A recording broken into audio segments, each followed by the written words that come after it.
Yo everybody, what's going on? This is Keegan from Kman Reviews. If you enjoyed this review, make sure you hit that like and the subscribe button. And if you have any opinions at all that you would like to share, make sure to leave them down in the comment section. Fall Out Boy, Folie, Deux. Fall Out Boy, American pop-punk, pop-rock band, champions of the mid to late 2000s in that scene. Multi-platinum selling hit singles, a few #1 debuts, and even a Best New Artist nomination at the 2006 Grammys. Fall Out Boy have definitely seen the heights of fame, along with being a strong influence of the pop-punk scene of the 2000s. However, they've also got some pretty heavy critical lows. The band's post-hiatus material has been rough, to be generous. But thankfully, I'm not here to talk about any of those albums. Instead, we got the band's last album before that hiatus, Folie, Deux, released in 2008, which for those who don't know, the title directly translates from French to Folie of Two, which is a legitimate psychiatric syndrome shared by two people.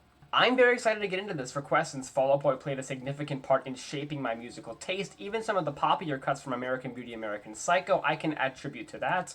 So to go back and talk about one of my favorite Fall Out Boy albums, I can't complain. So how well does Folie, Deux hold up today?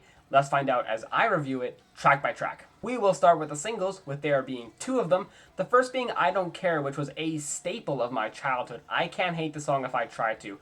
Just from the opening drum rhythm, this track fires with the crunchy riff, stamping percussion, amazing bass line. It's instantly catchy, and when paired with Patrick's vocals so easily flowing over this instrumental, it's effortless. There's just so much melody to be had here, and when he shouts on that chorus, it's one of the many chantable hooks on the album. The bridge is also well done, the way it all dissipates into drumstick clicking and the riff being muted, perfectly building up to that final chorus. It is immaculate.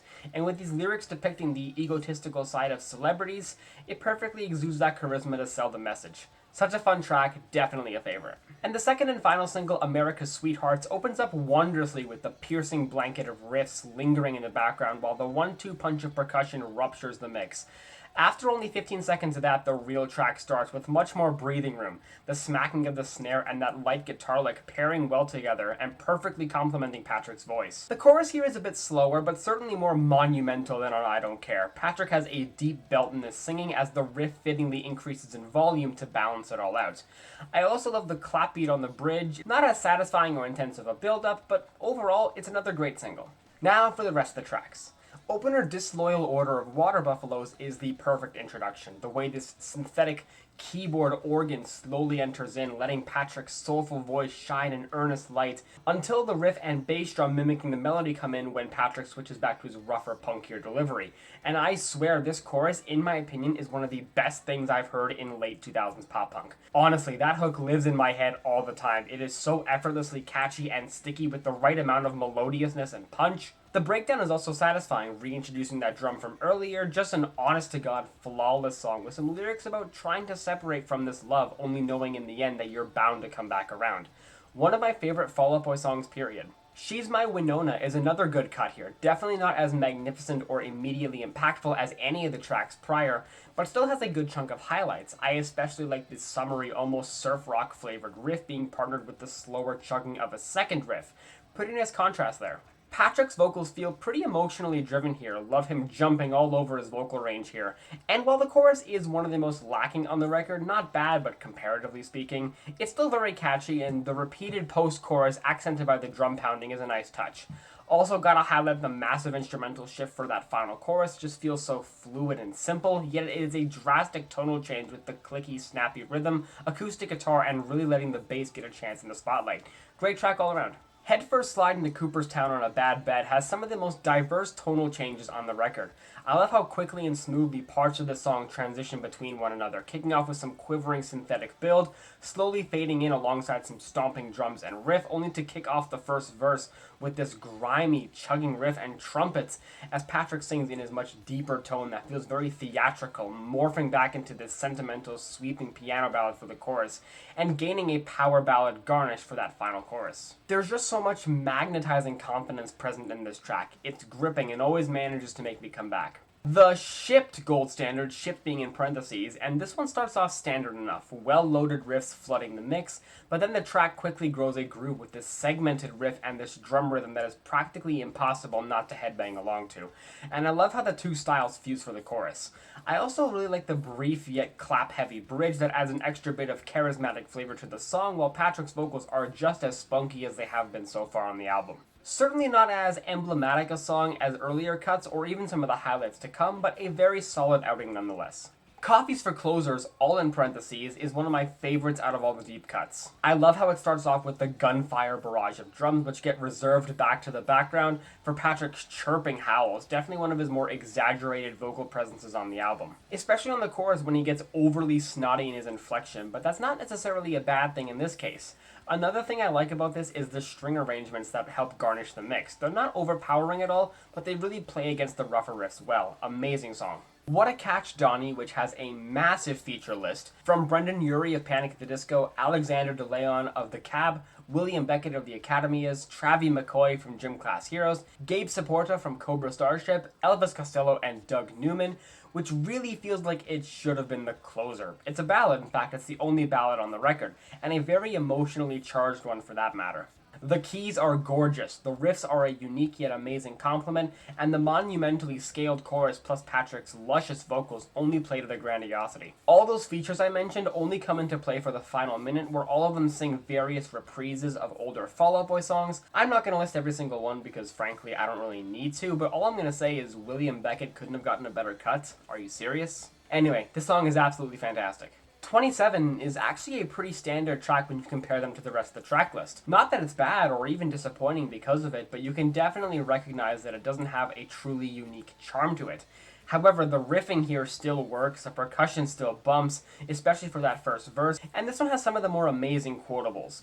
Patrick's vocals are again great, but the bass work I really need to praise because it really helps make the song just feel like that much more. Lyrically, the song is actually named after the 27 Club, which is a list of numerous musicians who passed away at that age, and while this song doesn't really have anything to do with that, there are a lot of depressive themes and substances being consumed, likely hinting at Pete's feelings and fears of getting to that age.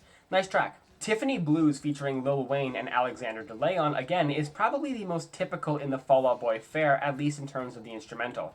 The riffs are gritty, nowhere near as dense as earlier cuts. The bass yet again carries the groove and feels especially heavy on this one.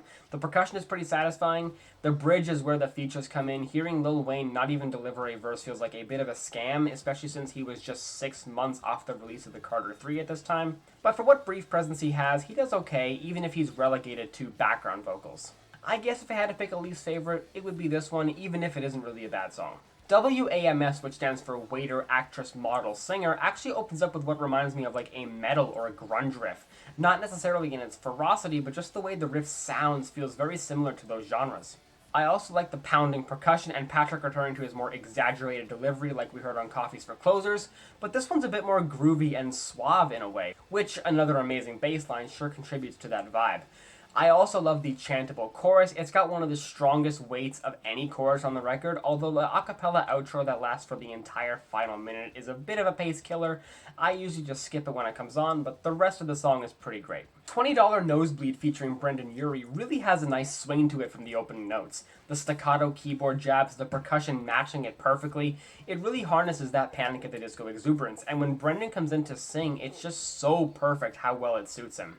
Conversely, it doesn't really suit Patrick's vocals as well. He does have that showman-like charisma to him, just not as bluntly as BRENDON. And like W.A.M.S, this one also has an extended outro, and I just don't think it should have been there. It feels very awkward, especially back-to-back in the track list. Aside from that though, it's still a fun song. And finally, the closer West Coast Smoker featuring DEBORAH Hara, who's the singer for Blondie, and fittingly it ends in a very heavy manner. Feels very nostalgic to that time when Blondie was in their prime. The bass and the percussion are perfectly in sync, while the riffing is chunky yet also glamorous at the same time. This is the kind of groove that Patrick excels on vocally, and the chemistry he has with Debbie is insane. Speaking of her, she shares most of the chords with Patrick, not giving her own dedicated verse, but I love the screams she delivers, as these lyrics seem to show a declaration of insanity, while also making observations of the world around. It's a fun track, and a nice closer too. Overall, I mean, my god, what an album. There were so many times during this review that I'm trying to go through and dissect these songs only to get lost in the sound and go through 4, 5, 6 of the following tracks before I even come back to my senses. Very few albums can do that to me. So many catchy choruses, so many memorable cuts, just such a resounding achievement for a band who had already supposedly dropped 2 masterpieces before, only to come back with this behemoth of a record. One of my all-time favorite Fall Out Boy releases, one of my favorite punk releases as well, and while I don't think it's perfect, it comes damn close. I'm feeling a 9.5 out of 10 on this album. Well guys, hope you enjoyed that review. Thank you all so much for watching, and I will see you in the next one. Peace!